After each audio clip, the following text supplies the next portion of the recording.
Hello ළමයි, ඔයාලා බලනවා ඇති නේද මම කවුද කියලා? I am a medical student in University of Rohana. ඉතින් ළමයි මට කියන්නකෝ ඔයත් යුනිවර්සිටි ස්ටුඩන්ට් කෙනෙක්ද කියලා. ඔයා එහෙමනම් මට ඔයාගේ යුනිවර්සිටි ලයිෆ් එක කොහොමද කියලා කියන්නකෝ. ඔයා කැම්පස් එකට ආපු අලුත් කෙනෙක් නම් සමහරක් විට ඔයා අලුත් පරිසරෙත් එක්ක හරිම ආසාවෙන් ඒකට ඇඩැප්ට් වෙන ගමන් ඉන්න කෙනෙක් වෙන්න ඇති. සමහර විට ඒකට ඇඩැප්ට් වෙන්න තේරෙන්නේ නැතුව හරිම අපහසුවෙන් ඉන්න කෙනෙක් වෙන්න ඇති. ඉතින් එන්න එහෙම කෙනෙක්ට තමයි මම මේ වීඩියෝ එක අද ගේන්නේ. මම හිතන විදිහට ගෙදරින් අපි යුනිවර්සිටි එකට මූව් වෙනවා කියන්නේම අපිට හම්බෙන එක ලොකු chance එකක්. එක පැත්තකින් ඒක අපේ ස්ටඩීස් වලට ලොකු chance එකක් වෙනවා. අනිත් පැත්තෙන් බැලුවාම අපි ගෙදරින් අයින් වෙලා තනියම අපේ ලයිෆ් එකට ෆේස් කරන්න යන පළවෙනි chance එකක් වෙනවා. සමහර විට ඒක ඔයාලට එහෙම නොවෙන්න ඇති. ඒ වුණාට මගේ ලයිෆ් එකේ නම් ඒක මට එහෙම තමයි. ඉතින් ඔයාලට සමහරක් විට හිතෙනවා ඇති ඉස්කෝලේ ගියා වගේම යුනිවර්සිටි එකටත් යන්න පුළුවන් කියලා. ඒත් ඒ දෙකේ පොඩි වෙනසක් තියෙනවා. අන්න ඒක නිසා තමයි අපිට කැම්පස් ආවට පස්සේ කැම්පස් එකට ඇඩැප්ට් වෙන්න වෙන්නේ. ඔයාලා ඉස්කෝලේ යද්දී උදේ 7:00 ඉඳලා 1:00 වෙනකන් සතියේ දවස් 5ම අනිවාර්යෙන්ම යනවනේ. ඒත් යුනිවර්සිටි එකේම කරන්න ඕනේ නැහැ. කැම්පස් එකේදී අපිට තියෙන ලෙක්චර්ස් වලින් අපි කැමති ඒවට ගිහිල්ලා අපිට ඕනේ කියලා හිතෙන ඒවට නොගිහින් ඉන්න පුළුවන්.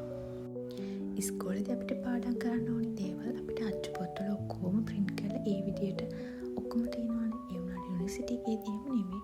යුනිවර්සිටි එකේදී සමහරක් විට ලෙක්චර් නෝට් වල අපිට ඕනේ දේවල් තියෙනවා. අපිට ඕනේ දේවල් ඉවෙන් ගන්න පුළුවන්.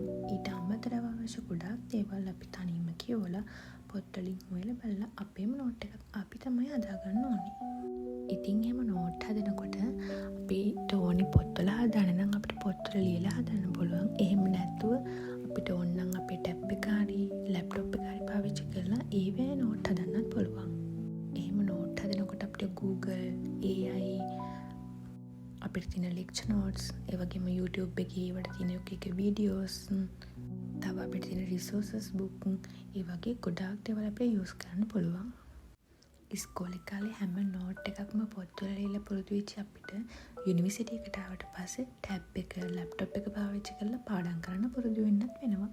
මොකද ඒ තියෙන ලෙක්චර් නෝට් ඔක්කොම print out එකෙන් ගහගන්න ගියොත් අපිට ලොකු ගාණක් යන නිසා අපිට ඉබේම ලැප්ටොප් එකට ටැබ් එකට පුරුදු වෙනවා. හැබැයි ඉතින් ඉස්කෝලේ වගේම එක්සෑම් නම් යුනිවර්සිටි එකෙත් එකම විදියටම තියෙනවා. ඉස්කෝලේ අපිට ටර්ම් ටෙස්ට් තිබ්බා වගේ යුනිවර්සිටි එකේදී මිඩ් එක්සෑම්, එන්ඩ් එක්සෑම් එහෙම තියෙනවා. ඊට අමතරව ටියුටෝරියල්, අසයින්මන්ට්ස්, ප්‍රසන්ටේෂන් වගේ දේවලුත් තියෙනවා යුනිවර්සිටි එකේදී. ඒත් අපිට ඉස්කෝලේ කාලේ වගේ තනියම පාඩම් කරන්න ඕනේ නැහැ කැම්පස් ආවම. කැම්පස් එකේ අපිට අපේ යාළුවොත් එක්ක ඩිස්කෂන් දාන්න පුළුවන්. යාළුවොත් එක්ක MCQ පාස් පේපර්ස් කරන්න පුළුවන්. කැම්පස් එකේදී තනියම පාඩම් කරනවට වඩා ඒ වගේ ඩිස්කෂන් දාන්න එක ගොඩාක් ඉෆෙක්ටිව්. ඊට පස්සේ තව අපිට සීනියර්ස් ළඟිනුත් උදව් හම්බෙනවා. අපිට සමහරක් දේවල් තේරෙන්නේ නැත්නම් අපිට සීනියර්ස් ළඟින් ගිහලා අහන්න පුළුවන්. ඒ වගේම යාළුවා අපිට කොපි කරනවා. එක්සෑම් එකක් ළඟ වුණොත් කොපි කරනවා. එතකොට ඒවෙන් තව තේරුන්නේ නැති දේවල් තේරුම් ගන්න පුළුවන්.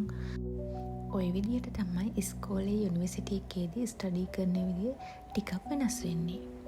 ඒ වුණාට ඔයාලා හැමෝම කාලයත් එක්ක දන්නේම නැතුව ඒකට හුරු වෙලා තියෙවි. එහෙනම් මං